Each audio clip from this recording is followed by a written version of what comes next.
Good evening. Good evening. Good evening. How is everyone? Great. Good? Soaking in the vibe?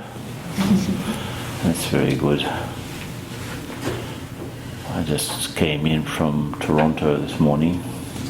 I was there for a few days, and before that I was on a tropical beach in northern Brazil.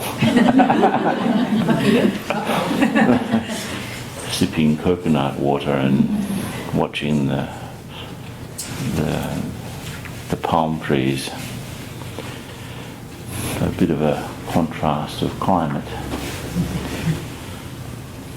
But let's start off with some silence and see where we go from there. Okay? Don't need to do much, just rest your gaze at some point in front of you.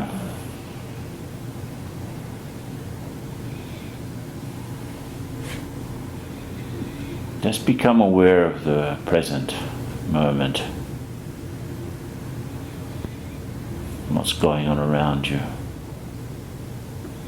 Not just here in the room, but just imagine how many things are happening in the city at the moment.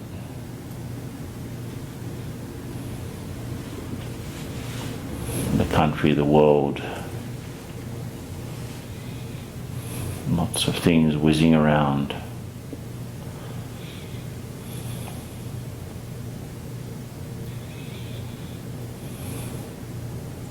In the same way that you're sitting on your seat, just imagine a subtle seat behind your eyes.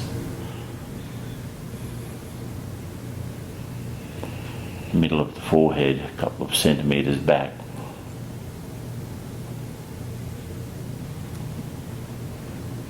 That's where your consciousness is seated. It's where you think. And you process the information that comes in.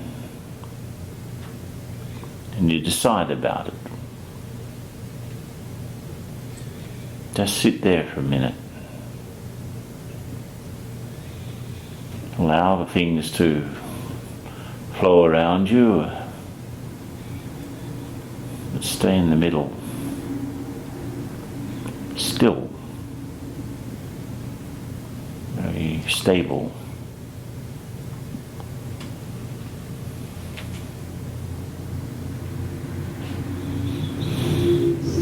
And allow yourself to feel that in your state of rest, you are actually peaceful.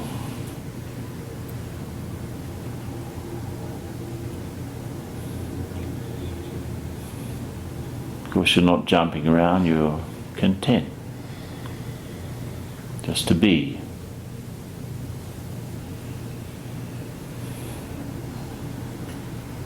Clean, easy, free.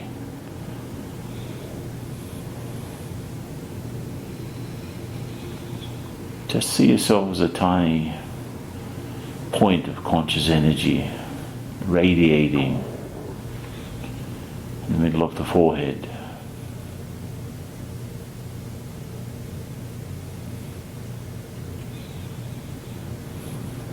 And let the world do what it does.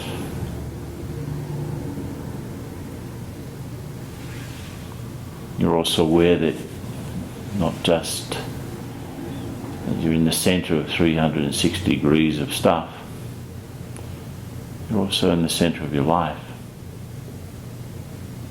Lots of things and people depend on you.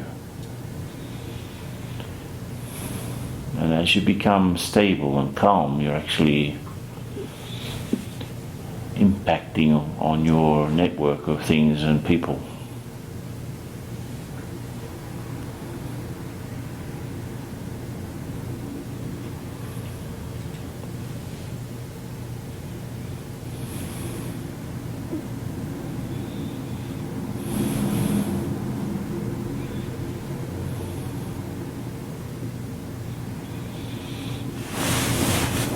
Just open your eyes a little bit more. Come back to the normality of the room.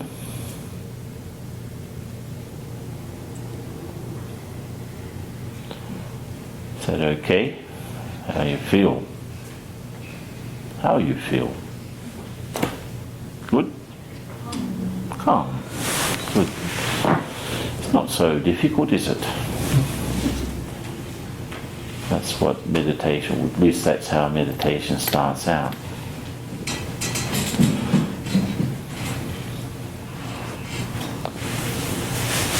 This topic that we're reflecting on today is going beyond limits, especially our three-letter word, ego. I think it must be a problem for the Greeks, because ego in Greek means I. So if you say, any Greeks here? Anyone from a Greek background? No. If you say I'm going to the bank, it's ego, I'm going to the bank. I don't know the rest, but ego. So it must be difficult for them to go beyond the ego. I think Mr. Freud made it sort of popular, the word, because we understand that there are, different levels of ourselves, and one of those levels is very limited, and it's stuck. It's stuck in a time frame, stuck in a body, stuck in a network of relationships. And would like to be free, actually. It's not a question of ego bashing either. You can't go anywhere on the face of the world, on the face of the planet, to get away from yourself. So you may as well sort it out as soon as you can. For some reason I don't know, but I started very early trying to think about these things and work them out. And when I was about, as soon as I could, I left home. I think a week after high school I was out. I was studying, but I was on a fast track, so when I was 21 I decided to travel, and I went from Australia to Europe overland, and that sort of opened my eyes to the different traditions, different experiences. It took about 6 months, and I went through Buddhism and actually Indonesia was the first bit. In Bali they were Hindus, and the rest of Indonesia they're Muslims, and then Malaysia it's a bit of a mix.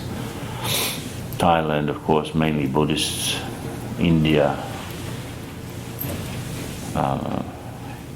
again a big mix, but mainly Hindus. And then Pakistan, Afghanistan, Iran. This is before all the wars. And then Turkey, and then Europe. And it was a big eye-opener, in a sense, because I was only 21. And I was trying to understand the universe. And if any one of you are around in the sort of mid-70s or early 70s, most young people look like prophets out of the Old Testament. And, the men anyway, got of beards and hair and colourful clothes. And some of us were, trying to understand the universe. I was one of those. And as soon as I could, in London I was working as a musician, actually. I was with some very good musicians, and we did a lot of good things, but I was not happy. There was something missing. And I decided to experiment what it would be like to have nothing. So I wrote to my parents. Of course, I didn't realize it was a very irresponsible thing to do, but I sort of, dear Mum and Dad, I will be out of communication for about 6 months, don't worry. And so I decided, and a little bit inspired by that trip, trying to understand things, and also by Mahatma Gandhi's autobiography, in which he uses his own life sort of like a laboratory. So I wanted to do some experiment myself. And I decided to go to the nearest exotic place to London, which was actually Morocco, and I hitched down to the end of Spain and got a ferry boat across to the other side. And I was walking along towards Tangier, and I saw an old Spanish fort that had been abandoned. I said, this looks like a good place. So I went down. It was on a sort of a headland overlooking the sea, and it was just across the road just across the Straits of Gibraltar from Spain. There was a nice stream trickling by. I said, this is a good place. I cleaned it up, I moved in. No bed, had one set of clothes, and very little money. And the money was in fact for me to get back to London if anything went wrong. And luckily I had my guitar with me, because that ended up being a lifesaver, because the local people, they first of all thought it was a bit strange, but I didn't know it at the time, but it was apparently just near the grave of a Muslim saint, so they sort of, somehow or the other, they thought I was some sort of pilgrim maybe. And they invited me through sign language to come with them. And I just remember incredible jam sessions, with these incredible musicians, flute players and all sorts of strange instruments. And so every Saturday I would go there and they would bring food. So it was a pretty good arrangement. And I had with me also a copy, so I just had the very basics, but I had a copy of the New Testament. I had a copy of the Dhammapada, which is the Buddhist scripture that I collected on my travels, right? I had some of the Upanishads, which are like dialogues between masters and their disciples, a copy of the Bhagavad Gita and a copy of the Quran. And so my days were meditating and being in silence and, just trying to work things out. In the end, I become quite confused, so I don't recommend that you do that sort of thing, because, on one side I couldn't understand how come there's so much conflict in the world when their basic, their sacred texts pretty much say the same things, in different words, but they all tell us to be, better. You have to be more gentle, you have to be more calm, you have to be more loving, you have to be more generous, and so on, and full of stories about those things. But I really had a couple of things. I gained a lifelong love for silence, because for 5 or maybe 5, a little bit over 5 months, I didn't speak to anyone.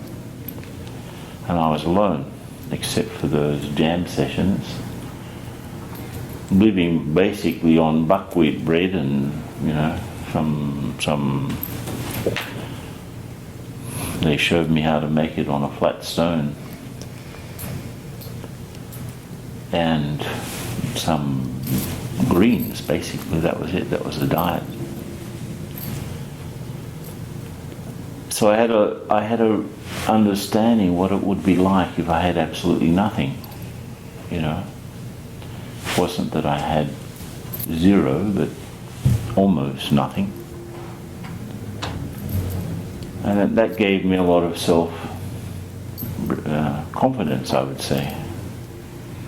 That, you know, if we're so attached to our things, and what would happen, you know? What would happen if you lost your family, for example? If you lost your money? If you lost your house? If you lost your body, right? That's going to happen too, right? We'll have to leave this physical house someday, right? So if I lost everything, I would still exist. So how am I, who am I without anything? And I figured, I mean, this has been a very good, afterwards I understood a lot more about all this. But I understood one thing, that if I can be okay with nothing, I can be okay with anything.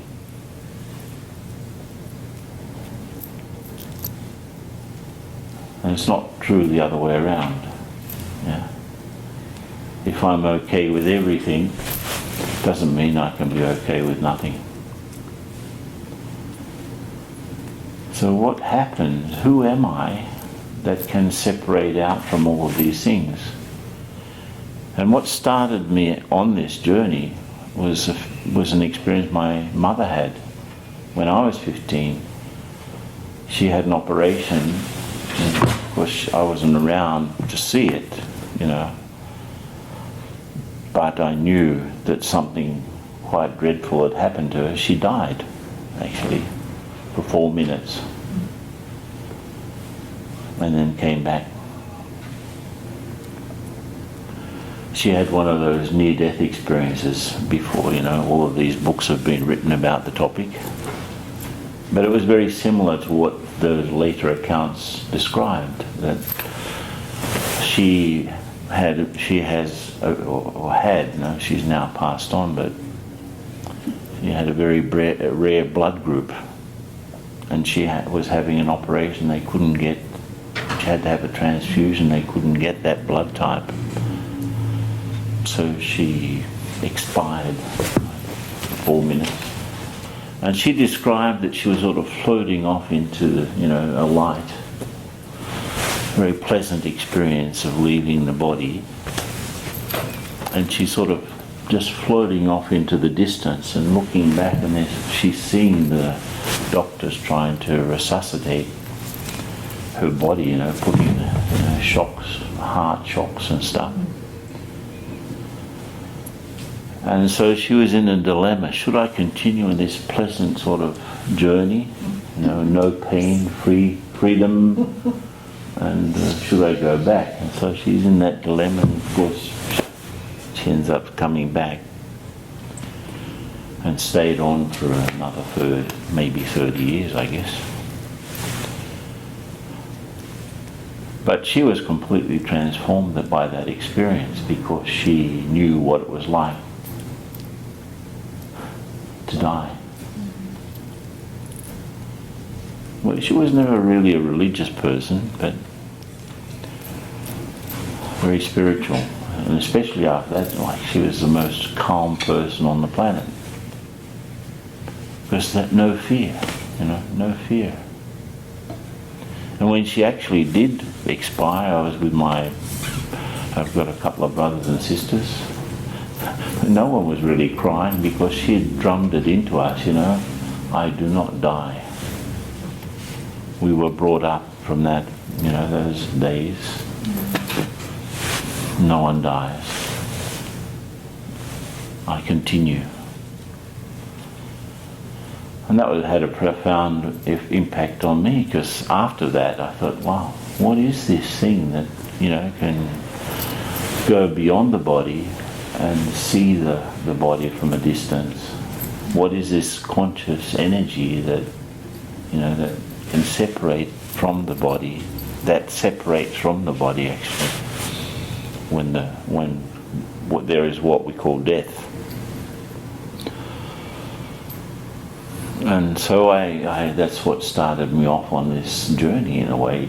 That experience that my mother had such a profound impact at home. Amazing, amazing. So later on I could understand it a little bit better. And I understood that, first of all, what we call I is not the body. I have a body. And it's my instrument, it's my machine or my vehicle for expression. And I use it in that consciousness. So, have a look at everyone have a look at your hand, Move your thumb. Just move your thumb. Now move your index finger. And then the middle finger, and then the ring finger, and the little finger. And now all of the fingers. Move them all. They are not moving by themselves. I'm moving them. So I move my thumb. And if I picked up a pen, for example, just imagine you've picked up a pen, and there's some paper in front of you, and you're writing something. Like you've arranged your fingers in your typical way that you write something. Just imagine a pen there and write a few words on an imaginary piece of paper. You see, the pen and the fingers are both instruments. Well, you could say the pen is an instrument in your fingers, but the fingers are also an instrument to hold the pen. And it's not that the pen decides what to write or the fingers decide what to write. I decide what to write. Yeah. And the same eye that thinks and sees through the eyes, which are like windows, right? Mm-hmm. The same eye that listens through the ears, that eye is the real I. You could say the real ego then, if you're a Greek. That's the real I. That's the one that comes into this body when we're, before we, probably when the fetus is in the womb at some point. And it's the I that continues with the body until a set of circumstances comes up and we have to move on. Either an illness or an accident or some situation. And we have to move on. And the shell remains, and of course it decomposes quite rapidly, right? So we have to stick it in the ground or burn it, right? Mm-hmm. And then, so the first lesson is to be able to separate the real self from the what would you say, the instrument, the machine. So when I look at my body in the mirror, I don't see myself, I see my face different.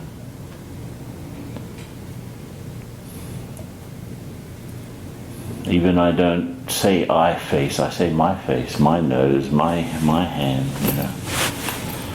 And I remember when I was traveling across those countries, and subsequently I've been to many of them afterwards, and I get really fascinated by the fact that human beings are pretty similar.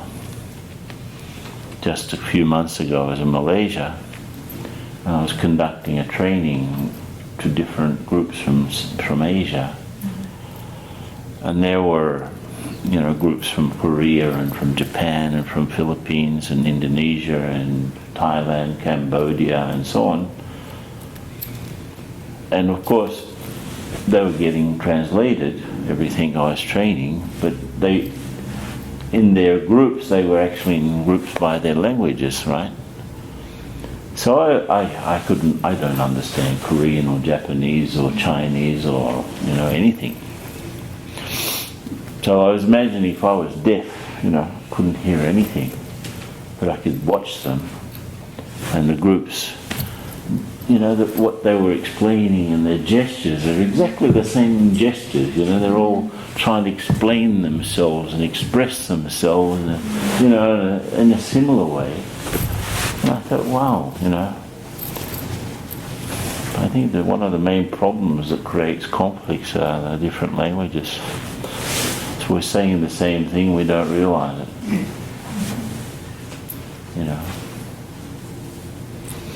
Like, for example, Jesus spoke Aramaic, right? He didn't speak Hebrew, he didn't speak Greek or Latin. His home language was Aramaic. You know the word for God in Aramaic? Allah.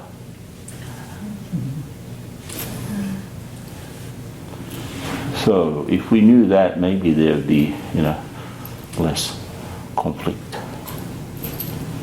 I mean, there's lots of stuff like that, So the first thing that we have to see is that I have a body, and that's why. And the other thing too is somehow connected with where I'm located, and that's why the Hindus put a dot here, and the Christians, the Catholics anyway, they make the sign of the cross here. And the Muslims, when they greet you, they touch here, or when they pray, they touch their forehead on the ground. And when we make a mistake, what do we do with our hand? I don't do like this or like that, right? Because it's not the body that made the mistake, it's me! How stupid am I? Right? So, I'm sitting, I the soul sit here, and move this otherwise lifeless body. I give it life. I'm as Teilhard de Chardin said, that the French theologian, I'm a spiritual being going through a human experience rather than a human being looking for a spiritual one. And that's, so it's not that I have to deny, I just have to use this, I have to be friends with my little ego, actually. I can't invent these coordinates every day, right? The things that are related to my CV, or my career, or my profession, or my learning, or my relationships. I can't have to remember that I'm a father every day, or a mother. The roles that I have to play. I'm not the roles, I'm the actor. But those roles are important nevertheless. I'm not a walking CV, a CV with legs just moving around. Though some people like to think that they are. They show you that your card, it's like, 10 groups of letter after their names. I'm not a group of letters. I'm not my name even. I have a name. But the very moment I leave the body, the castle of cards just falls down. And all of those things that I thought were so important, suddenly I don't have them anymore. It's not that they're not important. The thing is that they are not the only things that exist, right? I remember once we were working on a project because I've worked mainly in strategic planning, execution and stuff, organizational development, pretty much at complex level. And remember once we had a project where a state electricity company was being privatized. So when that happens, before it was a state company and everyone had their jobs guaranteed. If they're going to be privatized, they have to follow the rules of the market, which means if you don't perform, you're out, right? So there's major fear going around in that company. And there was one guy, his name was Harry.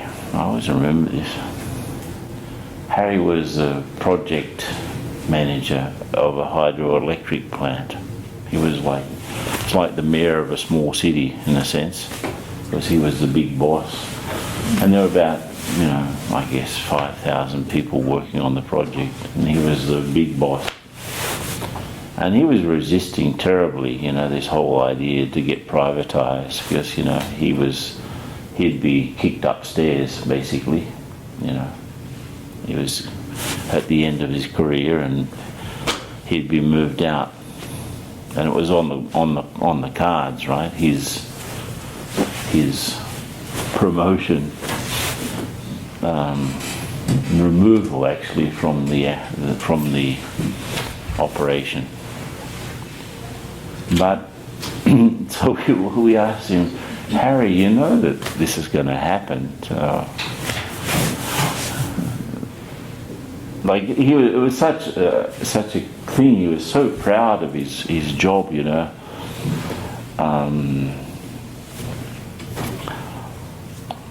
He was the chief engineer, right? So in the parking area, it was painted on the road, on the ground, chief engineer's spot, right? That sort of thing. And he had a dog. It didn't have a name apparently. It was the chief engineer's dog. And his wife didn't have a name either. We never know what her name was. She was just the chief engineer's wife, right? And we asked him, "Who are you, Harry?" He said, "I'm the chief engineer." Okay. What are you going to be when you retire then? Well, I'm going to be the ex-chief engineer. You see, he was so stuck in his role, so stuck in that whole, the ego creation, that he couldn't imagine anything else. And that's why probably a lot of people, when they retire, they don't last too long. A lot of people, right? I know many who they retire and 2 years later, that's it. Because they've been so, the first to arrive, the last to leave, they think they're indispensable. And their whole life is, all of their chips are bet on remaining like that. And it's hard to deal with yourself when you're not doing that anymore. I'm not what I do. I'm not what I do. I'm not any of the roles that I play. That's more difficult, isn't it? It's relatively easy to go beyond the body, but to go beyond the roles, you have to have a deeper experience. Who am I without my roles? If I can get that right, I'll be really good in all of them. But if I think I'm a role, then there's a big difficulty of hat changing, I'm at work, I'm not the dad anymore, I'm the boss, or I'm at home and not the boss anymore, I'm the dad, right? So a lot of people have difficulty in changing their hats. And I think a lot of my friends and colleagues, if you ask them what's their biggest difficulty, it's the work-life balance, If you write on a piece of paper, just think about it. You don't need to do it. What's the most important thing in your life? Think about it. And then on the other side, to what do you dedicate more time? It may not be the same thing. You're saying that this is the most important thing in your life, but you don't dedicate enough time to it. Most people say family, right? But they're hardly ever at home. So, what's going on? We I saw a study recently, and 50 years ago we had at least 45 minutes with our kids every day. 45 minutes. These days, you know how many minutes? 5.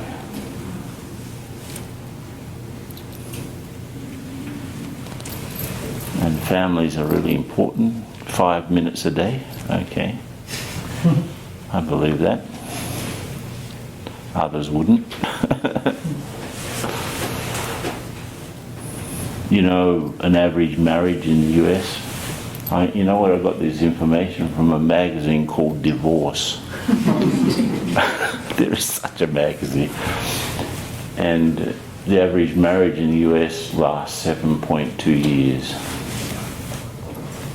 So most kids grow up in a broken home. So family is important, okay, sure. Now if I am free from my roles, I can play all of them better. I can administer them better. So I have to learn how to move back or beyond. That's probably either back or beyond is the same. But if I can remove myself and just look at those roles, you know, family, work, you know, friends, hobbies, whatever, all of the things that make up my life, and I can see myself in the center, it's much more economical. Let's say I know who I am. Now I'm with family, I interact like that. Now I'm at work, I'm coming out from the same space. I'm not two different people, three different people, you know, a worker and a family person, or a friend and so on, or a mother's son and the mother's sick, you know, so many things that we have to do. So I don't jump around and lose myself in my own life. I'm me. I'm the inner me. And I come out from there and deal with the different things. It's much less thinking as well. Much less thinking and better thinking. Because I can see things more clearly, and there's less of a tendency to get sort of lost in my own thinking. Just 6 months before the World Cup in Brazil, the Soccer Cup, in 2014, I was with the airport authority in the north of the country, with the executives, and they were tearing their hair out because the 10 airports that they had to get ready to receive all of the millions of visitors were not ready 6 months before. And I know the reason why is to do with corruption. And it's sort of endemic in Latin America, and you've probably seen the news about the huge corruption in Brazil. It's unbelievable. And billions of dollars, billions, you know, about 15-20 billion dollars of graft, that's the right word, isn't it? Sort of graft. I don't speak English much these days, so please forgive me.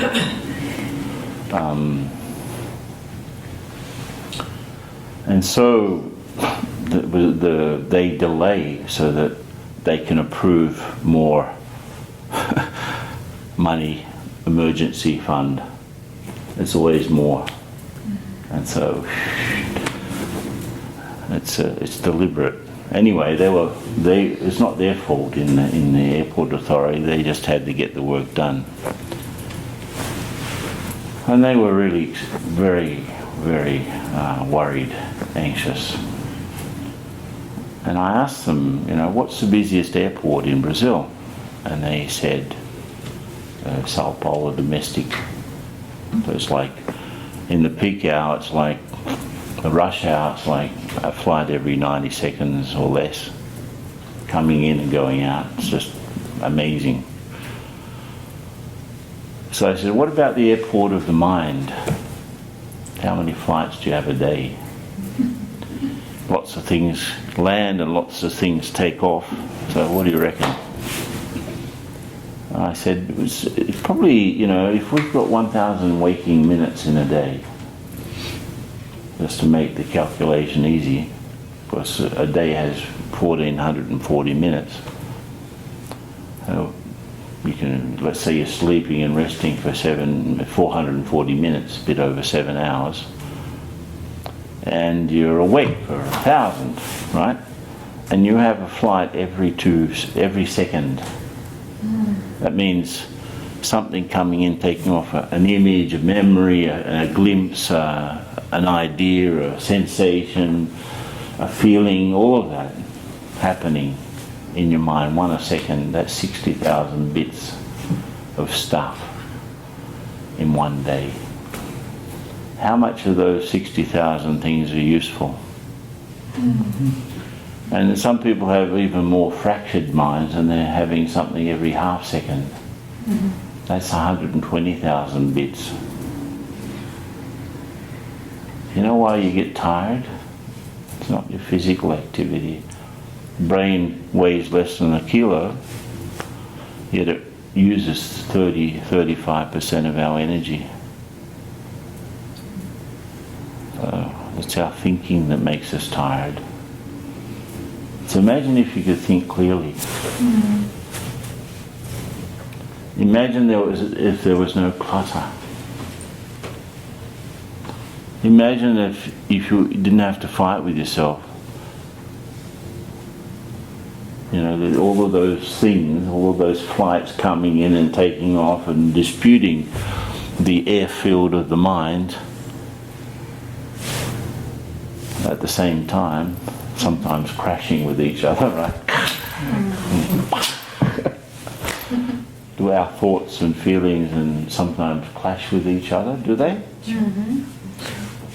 That it makes us more tired because, you know, one thing clashes with someone else and something goes off on a tangent, right? Does that happen? Boom, boom, like that. So we're, you know, and I lose myself in my own thinking. Isn't that ridiculous? I mean, it doesn't, but it happens, right? There's so much going on, I lose my sense of being. I lose my sense of balance. I lose my sense of self. And so the obvious thing to do, we have to learn how to think less and to think better. Think more clearly. What are the thoughts that are useful? What are the ones that are not useful? I mean, there's a whole ranges of verb tenses which are completely useless. For example, if I had only done this, I would have. If I had only been or said or gone or studied or married or not married, if I had only not married, I would be, I could be, I should be, blah, blah, blah. It's useless. You didn't. Or you did. And that's, you can't change it. The past is there. So it's useless to try to think about it. It's useless to try to change the past. We have to understand it and learn the lessons. And every single situation has a lesson, has a truth, a deeper truth which is not obvious sometimes because our mind is confused. So I'm not my thinking. I create my thoughts. You know, and it could be so simple. You know, there's a great Zen story. Zen stories are very peculiar, but this one is sort of even more peculiar. This monk spent 5 years in silence, staring at a wall, right? In fact, one of the definitions of patience in Zen Buddhism is to stare at a rock and wait for it to change. Anyway, he's there staring at the wall. After 5 years, he comes back to the monastery, and the other monks ask him, "What happened? What was your experience? How did it go?" And he said, "I learned that noses are vertical and eyebrows are horizontal."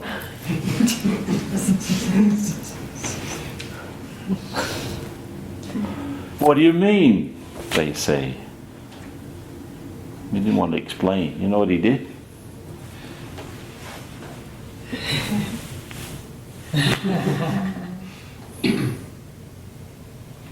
What he was trying to convey was that things are.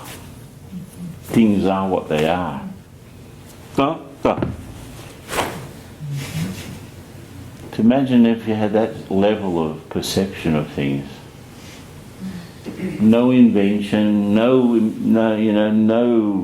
trying to imagine why someone is doing what they're doing and why they did something or why they said something, and mixing up with your own insecurity and trying to fantasize around something, making a big deal out of nothing, basically.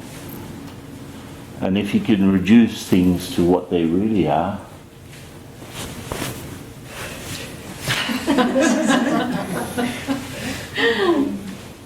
maybe that's the origin of the blessing of the priest, right? Who knows? But I found that sort of thing very useful. What is going on here? What's real? Real means true, in a way. So if I connect up with the truth of something, that is actually pulling out my truth. It's bringing my truth to the fore. And if I'm truer, I'm clearer, I'm more real, I will think less. You know why? We think and think and think to try to clarify things, isn't it? So the ultimate result of thinking is not thinking. And we speak and speak and speak in trying to clarify things, and so the ultimate goal of speaking is to shut up. And we do and do and do and do to sort things out, so the ultimate goal of doing is not having to do it anymore.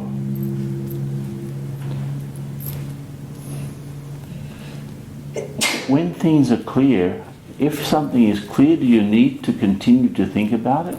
Probably not. That's a strawberry.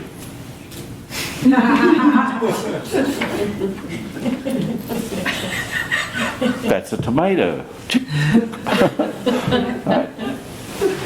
This is someone who's going through a long process trying to sort themselves out. They're not becoming angry with me, the people are not bad, they're just weak, actually. The person has lost control.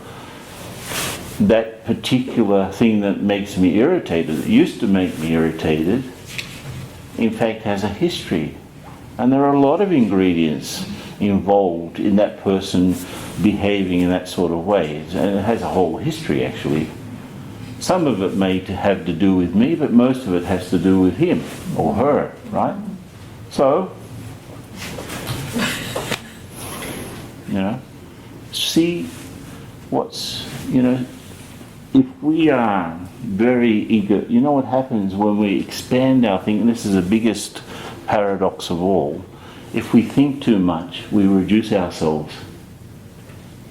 Because we reduce our perception, we reduce the window. Because we're thinking so much, we're just sort of dirtying the window to the real things. And we end up not seeing things at all. So we see the world through a sort of a keyhole, And of course, my interpretation, what the rest of the things here, I'm just seeing it through a little tiny pinprick. It's all imagination. And you know why we sometimes can't agree with people? You know why? Because I'm seeing this and the other seeing that. And I'm saying, look, it's so damn clear. Can't you see it? No, I can't see it at all. Now, if both had their eyes open,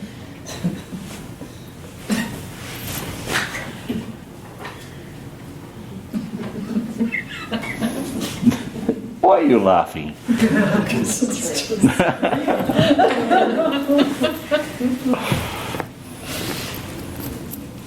I mean, you imagine, I studied French at, probably the highest level at high school. I was the only student with a master. And one of the things I had to do was study French literature. And one of the books I had to read, my God, was Jean-Paul Sartre. And the book that I had to study was called The Meaning of Meaning. Such an obtuse thing, really dense and long, and sort of huge intellectual expose to say pretty much about nothing. We're pretty good at that.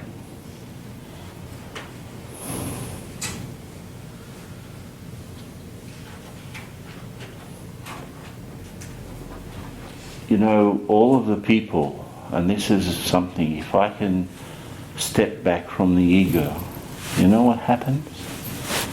I realize that all of the people that inhabit my head don't exist. They exist, but not my version. My version of anyone only exists where? In my mind. Person is what they are, but my idea of the person is not real. And so that's weird. Because when I talk with someone, I don't talk with them, I talk with my idea of what they are. Mm-hmm.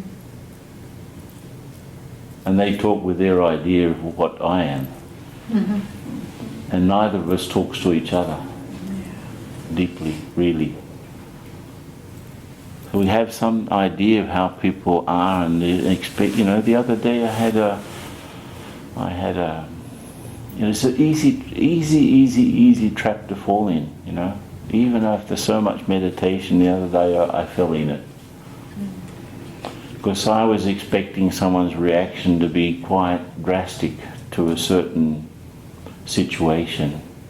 So I organised myself for the drasticness of the reaction. Mm-hmm.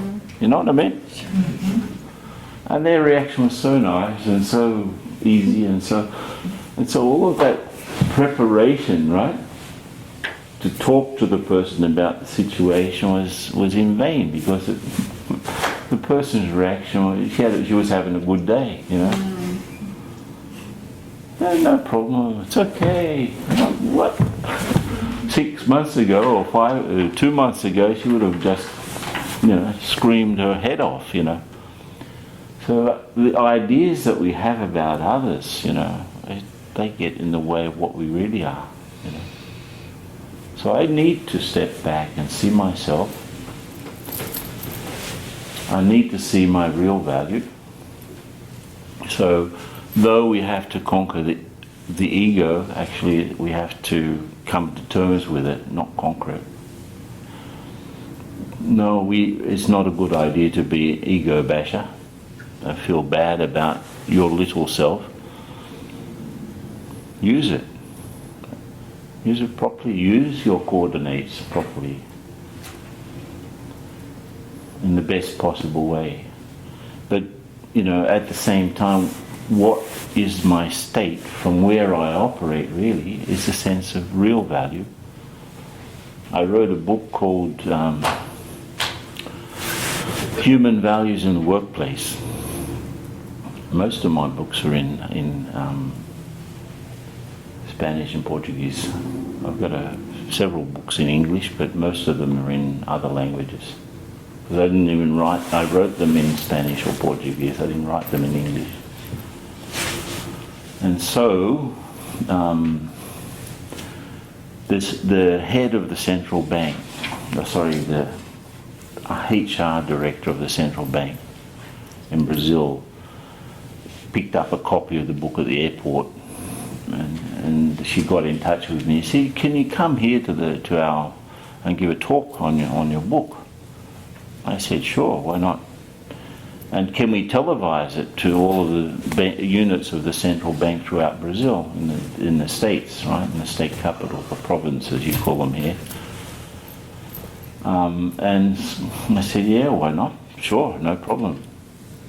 So when I went to the bank, the day before the talk, I arrived in Brasilia, which is the capital.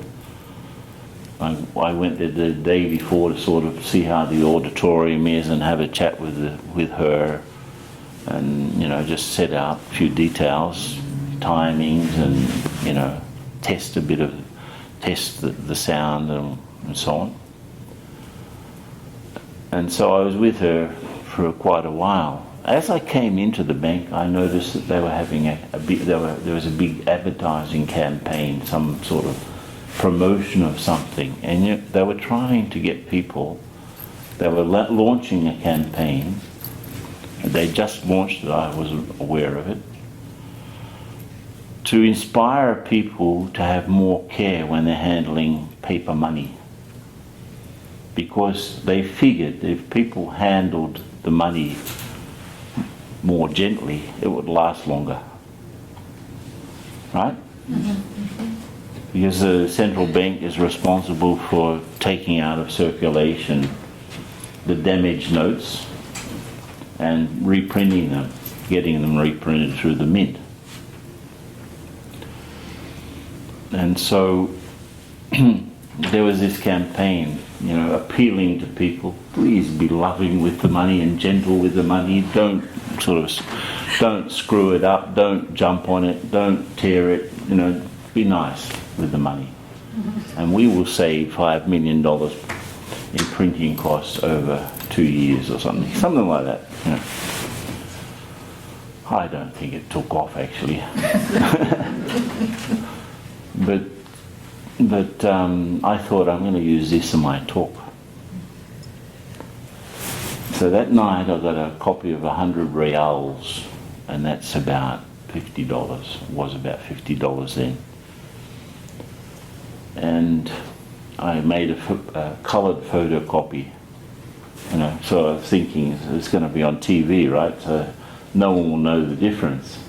Even the audience from a distance, they won't know that it's not real. So I was just already planning what I'm going to do. And this is like the idea came to me because I was thinking about value. And after the introduction, I had a long chat with the HR director about the importance of the campaign, so that I could understood very clearly what they were wanting. And so about 10 minutes into the talk, I pulled out this fake note, right, that no one knows is a fake note. And I said, I'm feeling very generous today. I will offer this to the first 5 people who put up their hands. And they were, what's going on here? Okay. 5 people put their hands, okay. Then I took the note and I just screwed it up, right? And at that particular moment, the HR lady had a heart attack almost. And she was trying to send signals to me, what are you doing? What about the campaign? You can't do that. Everyone in the whole country is watching, I said, don't worry, I was sending signals to her, don't worry. Then I threw, you still want it, I said, after screwing it up. What do you think those 5 people said? Yeah. And then I threw it on the floor and jumped on it a few times. Picked it up, unraveled it, right? And I said, do you still want it? They were, yeah. Then I opened it up again, a bit more, flattened it out, made it look nice. And then the ultimate blasphemy. And here I was courting arrest because it's like burning the flag, right? I took up the note, went very close to the cameras, and I just ripped it in half.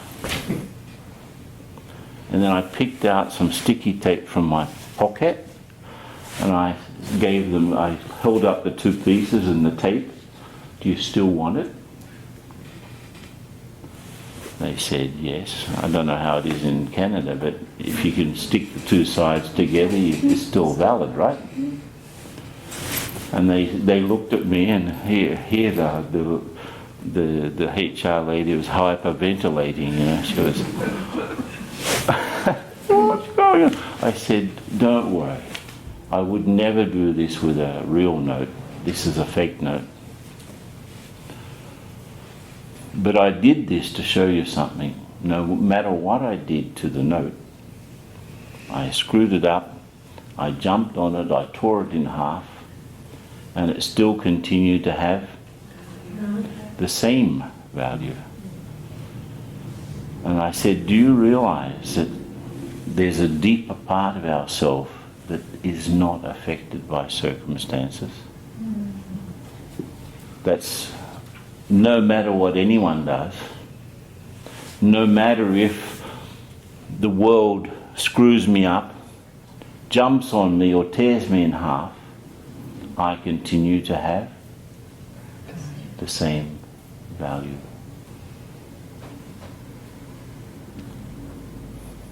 And so, if I can work that one out, I can deal with everything else.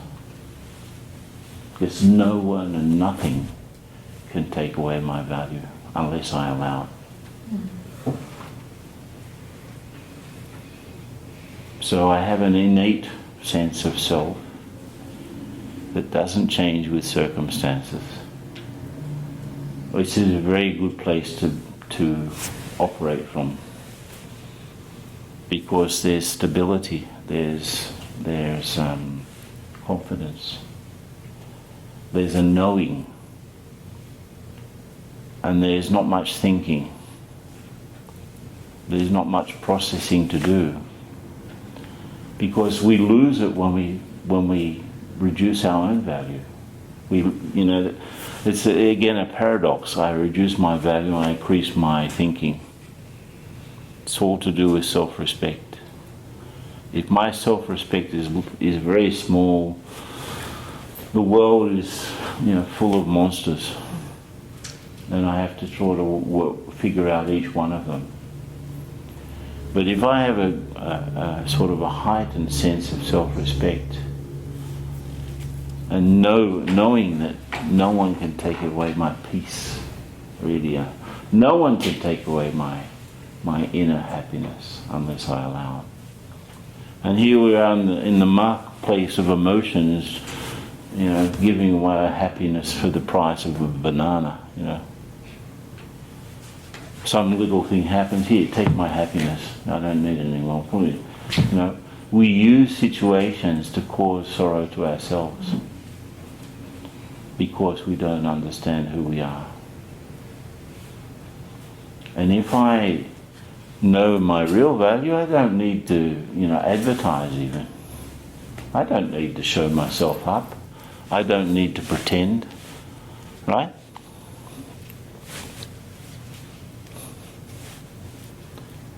I am what I am,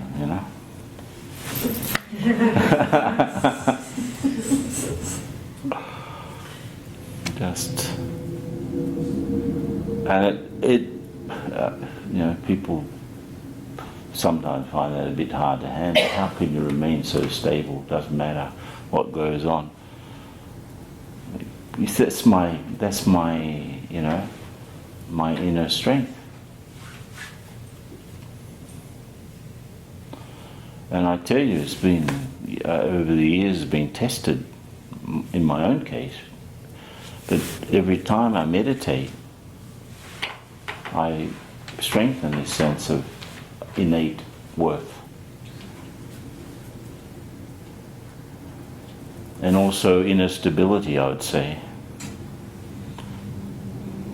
Yesterday I was sharing how I was giving a talk about remaining calm in the chaos, right? In the middle of it, I was in Santiago a few years ago. In the middle of the talk, there was an earthquake. Not a tremor, an earthquake. 7.3. Wow. About 90 seconds of real shaking, things falling down. And, end of talk, really. That was, some people later joke with me, did you arrange that so that you could show how stable you could be?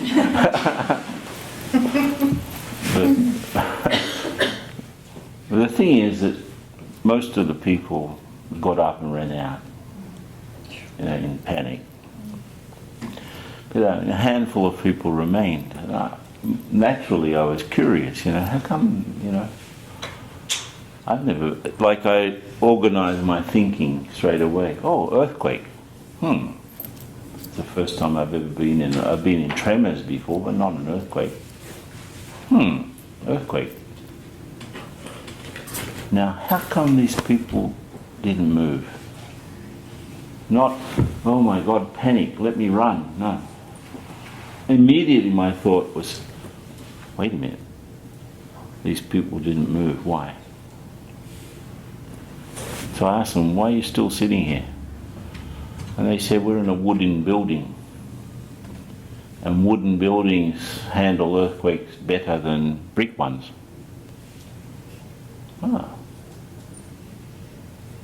We're better off here. Okay, I can buy that. So it was like the natural tendency to want to understand rather than lose my head in panic. And that's to do with, reinforcing. What happens, you accumulate that sort of strength so that when you really need it, you got it. So before we have a meditation, anyone got any questions? Any comments?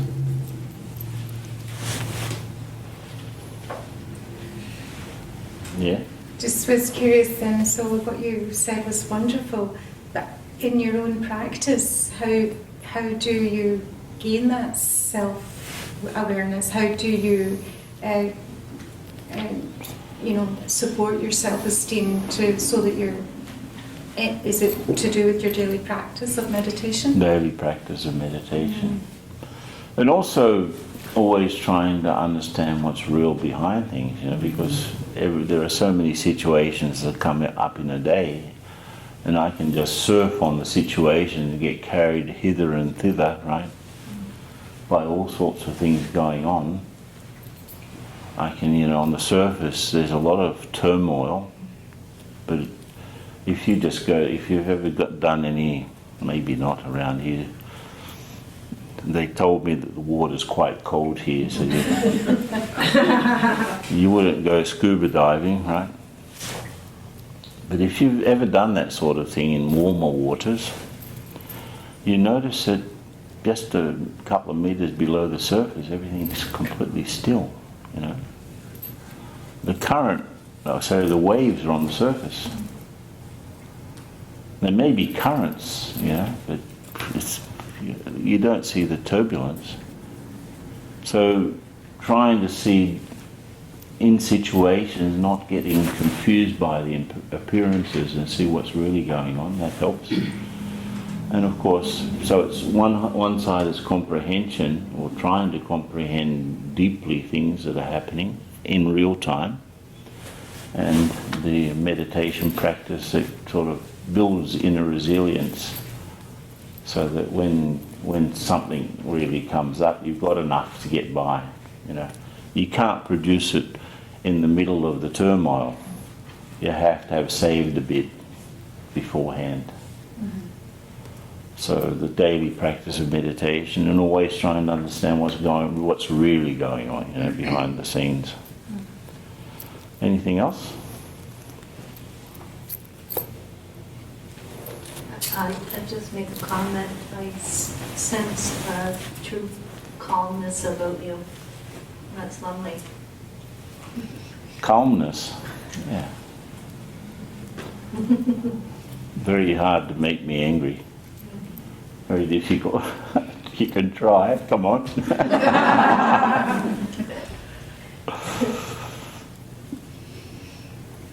What else? It's just sort of, the whole thing is, it's sort of, it's an art of balance, isn't it? Because there's so many circumstances that, you know, the seas can be very rough, and even if you have, you know, spent lots of time in practice, it's still, the whole thing is such a balance. It's all about balance. Yes, yeah. But you know, if you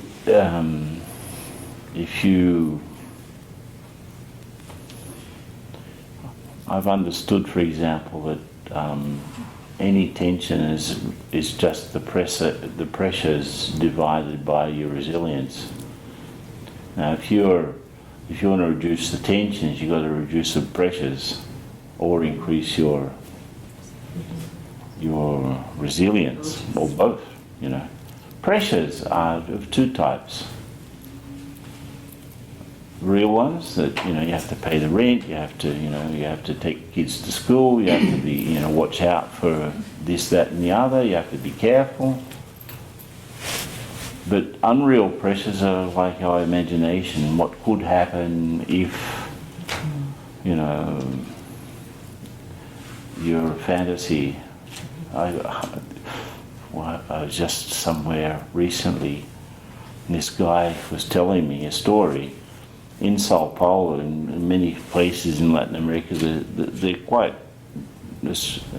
quite dangerous cities. You know, 41 of the most violent cities in the world in terms of homicides per 100,000 people. 41 of those cities are in Latin America, and 14 of them are in Brazil.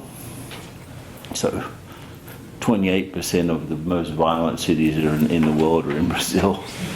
It's like the far west, you know. People walking around, and you think these things that happen in the States are a big deal. What happens there? They don't even rate the newspaper, you know. So someone's walking along the street, right, at night, and there's another guy walking along the street in the opposite direction. And both of them are thinking the other guy's a robber, right? Now what happened was, this guy who was talking to me said he had forgotten something, so he had to double back and go to get it. And there was a bakery on the corner, and he saw the guy that was walking opposite him in the bakery buying some bread, you know. He said, "Wow, I was thinking that you were going to rob me." And the other one said, you know what he said? "I was thinking that you were going to rob me." So both of them were imagining that the other was a robber when neither of them were. You know, yeah, you know what I mean? Mm-hmm. So our imagination, we imagine problems, and those problems weigh on us and produce tension. They rob us of our peace, and they're just completely imaginary, unreal. I had a question. Do you find that acceptance of the things the way they are helps to live in calm? Yep. Yep. It's not a battle to change what we cannot change? No, like, there's the appearances, right? Things are not what our little ego makes things appear to be different from what they really are. Our insecurity sort of dresses things up in a peculiar way, or our fear dresses things up in a way that things aren't. And so if I am not afraid, or I have a sense of security internally, right? This is not that nothing's going to happen, right? But I'll have a different take on it, yeah? If we spend our lives trying to avoid obstacles, a life without obstacles doesn't lead anywhere. Because obstacles exist because we have an objective. If you didn't have the objective, you wouldn't have the obstacle. So as soon as you have an objective, you should be, obstacles are part of the thing because I have to face them to get there. I'm not going anywhere. Nothing's going to stop me. So it's very good if you have obstacles. But I'm not going to say, let's celebrate our obstacles, Welcome obstacles, come on, get me, No. But just if you understand that if you're really trying to get somewhere and you're trying to make something of your thinking in your life, you will face things that will test you.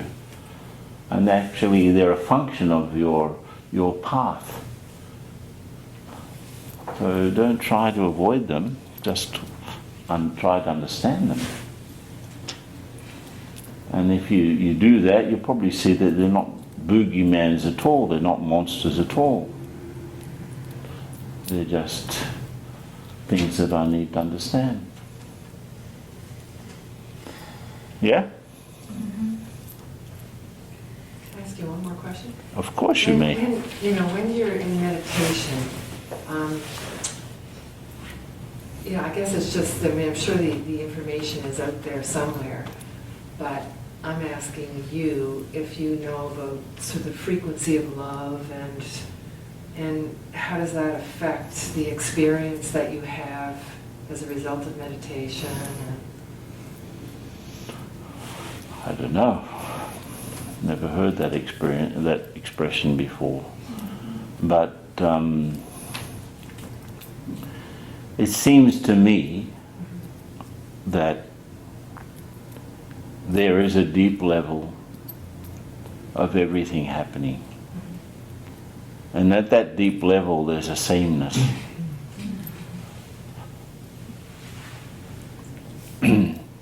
So people, let's say someone is really angry, right? And instead of seeing their anger, you see their suffering. And you'll tend to be more compassionate. So if you just see their anger, you'll just get angry back, So someone who's angry is someone who's not satisfied with themselves. Someone who's aggressive is someone who's weak. It's funny, isn't it? Because if they were not weak, they wouldn't have to sort of put on a show of being aggressive. Aggressiveness is a sort of a defense mechanism for weakness. So if I understand that, poor chap, he's weak. He's not getting it. He's not having success with himself. When I was in Iran on that trip, I was in a small town, I can't remember where, and there was a cat catcher. The municipal cat catcher was out because there was sort of a plague of cats in that town. And he had a big sack and a sort of a big thing with a hook where he'd sort of hook the cat and stick it in a sack. You ever seen a cat in a sack? And then you put a second cat in the sack with the first cat. What do you think happened? Imagine. So he's collecting cats, right? Getting them off the street. I don't think they had the Royal Society for Prevention of Cruelty to Animals in that country. But sometimes I think when people are sort of lashing out, they're just cats in a sack. They're trying to get out. They're trying to be free, but they're not able to, and so they're lashing out. If someone, do you have any difficult people on your radar? Like your radar is going beep beep beep, or beep beep beep. Do you have a difficult person there? No, it's not difficult. That's different. I extract the difficulty when I could extract understanding, So it's all about seeing what's at the base level, and then that's where balance is, I can balance out because the other person in front of me at the base level is pretty much the same as I am. Okay? So let's go beyond.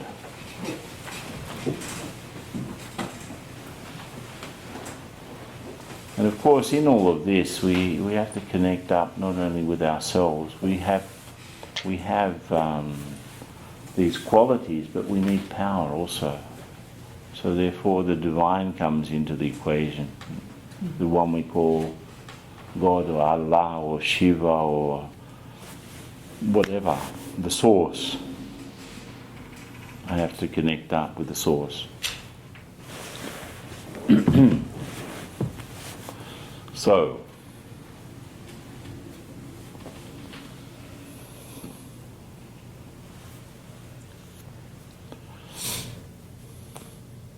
just rest your gaze some point in front of you. Become aware of the moment. And check that you are actually here, present. Past is gone, future hasn't happened.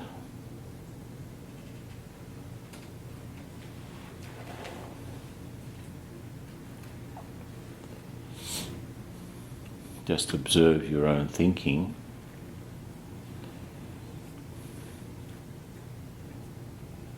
I can create thoughts, just think that.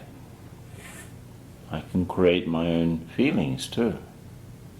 I don't have to be at the mercy of the thoughts that come up spontaneously. I can create them. So let's create some thinking. Let's create some feelings.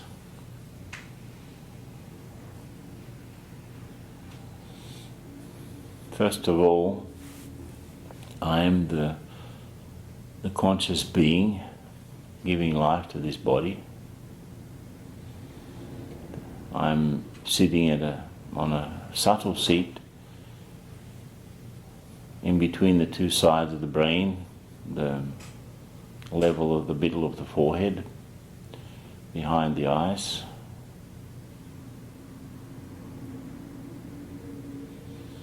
There's a subtle seat where is the seat of my conscious being.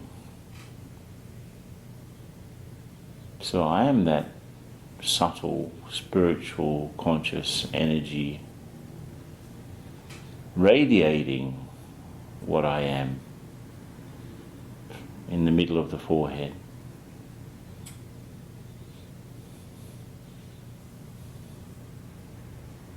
I am very centered, very stable, very still, and conscious that I'm just radiating what I am to the world.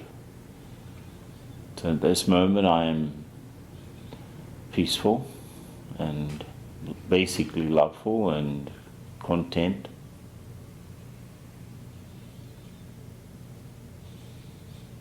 The world is spinning around me, especially my world, the things that I'm connected with, but I'm also in the center of all of that, still, calm, stable. And I remember, meditation means to remember. I remember what I am really. I am this peaceful being at the center of everything.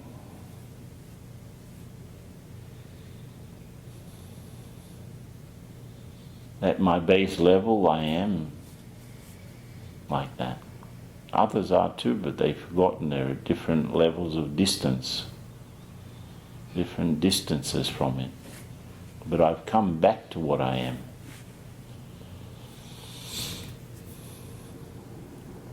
So I'm just spreading this vibration out into the world.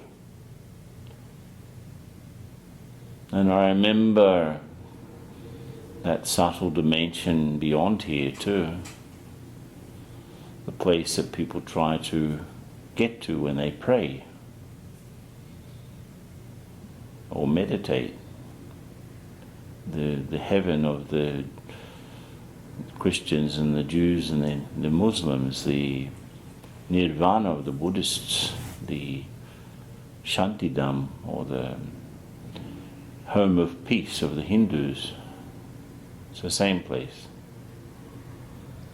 It's the place I came from before coming here. That's why we all try to remember it somehow. And we also try to connect up with something higher than ourselves. So I remember that home. And I remember the one who's in that home.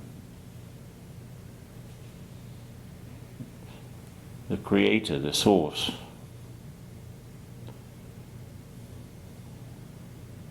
Like a spiritual sun, not radiating heat or light, but radiating spiritual power.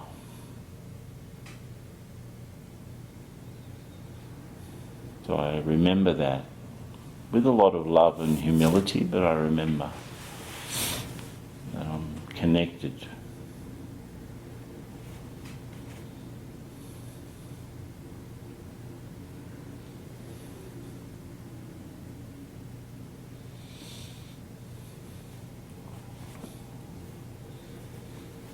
So I feel some sort of a current through that connection.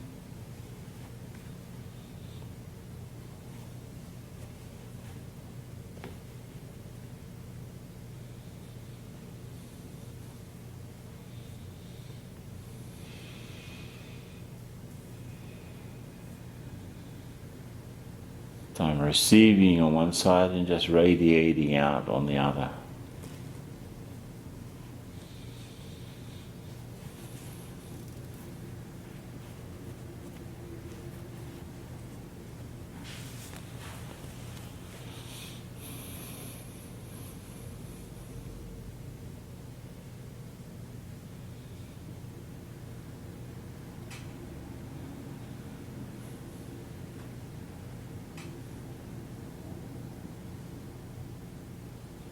I appreciate the timelessness of this connection.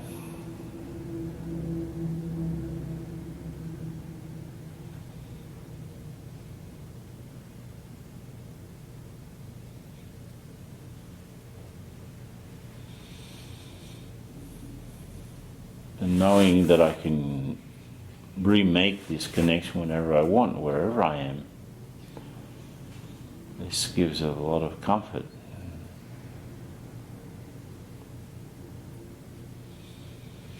So let's now open our eyes a little bit more. Let's keep this feeling with our eyes open more, a little bit more.